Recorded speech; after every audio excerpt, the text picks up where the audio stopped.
धीरे धीरे करके भगवान की भगवत कथा आगे बढ़ी।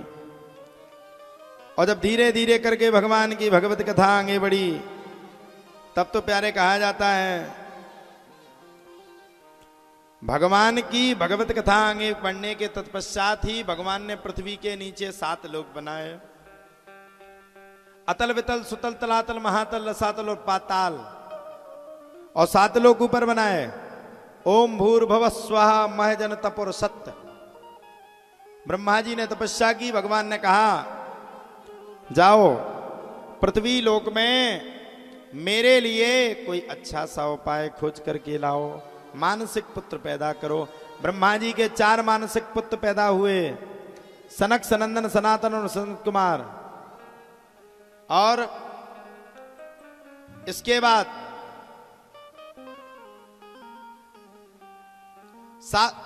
4 पुत्र जैसे ही पैदा हुए तो कहे तुम भी पृथ्वी लोक का अवलोकन करो। उनने मना कर दिया। जब उन्होंने पृथ्वी लोक का अवलोकन करने से मना कर दिया, तब तो प्यारे कहा जाता है धीरे धीरे करके भगवान की भगवत कथा आगे बढ़ी। पृथ्वी लोक के अवलोकन ना करने के तत्पश्चात ही भगवान की भगवत कथा आगे बढ़ी। और अब की बार ब्रह्मा जी की छत्र छाया से कर्दम मुनि का जन्म हुआ। बोलो कर्दम मुनि भगवान की जय। वो भी भाग गए। ब्रह्मा जी को अत्यंत क्रोध आया। अब की बार ब्रह्मा जी के 10 मानसिक पुत्र हुए, और 10 मानसिक पुत्रों में किसका जन्म हुआ? बोले 10 मानसिक पुत्रों में नारद मुनि का जन्म हुआ। और नारद मुनि का जैसे ही जन्म 10 मानसिक पुत्रों में हुआ, तब तो प्यारे कहा जाता है 10 मानसिक पुत्रों में नारद मुनि का जन्म हुआ तो उन्हें सबके कान भर दिए। ओए भैया भगो, माया जाल में मत फंसो। सब भाग गए। 10 मानसिक पुत्र के बाद ब्रह्मा जी को क्रोध आया, सो ब्रह्मा जी के क्रोध से शंकर भगवान का जन्म हो गया। बोलो शंकर भगवान की। अब शंकर भगवान की सृष्टि बड़ी खतरनाक। कोई एक टांग का, कोई डबल टांग के, कोई 3 टांग का, कोई 4 टांग का, कोई 10 टांग का, सबरे परेशान। अब करें तो करें, क्या करें?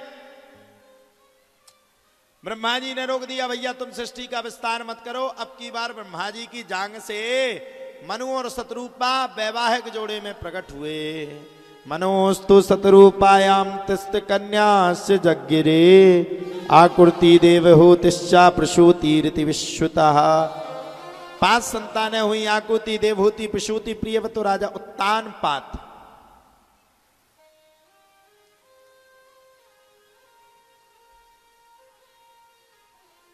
प्रियवतु राजा उत्तानपाद के होने के तत्पश्चात ही धीरे धीरे करके भगवान की भगवत कथा आगे बढ़ी।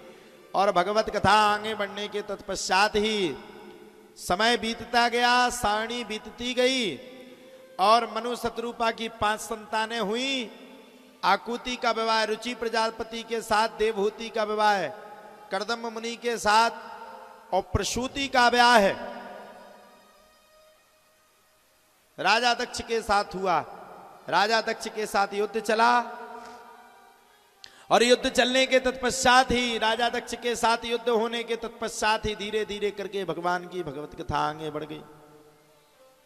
प्रियवत का राजा उत्तानपाद का ब्याह है। 2 रानी थी, सुनीति और सुरुचि। सुनीति के गर्भ से भगवान ध्रुव जी महाराज का जन्म हुआ। बोलो ध्रुवदेव भगवान की। और ध्रुव जी महाराज ने मात्र 6 वर्ष में तपस्या करके भगवान को पा लिया। प्रियवत के चरित्र में आगे चल करके ऋषभदेव जी का जन्म हुआ। ऋषभदेव से आगे बढ़ा, अजामिलोपाख्यान तक आ गया। और धीरे धीरे करके भगवान की कथा आगे बढ़ी।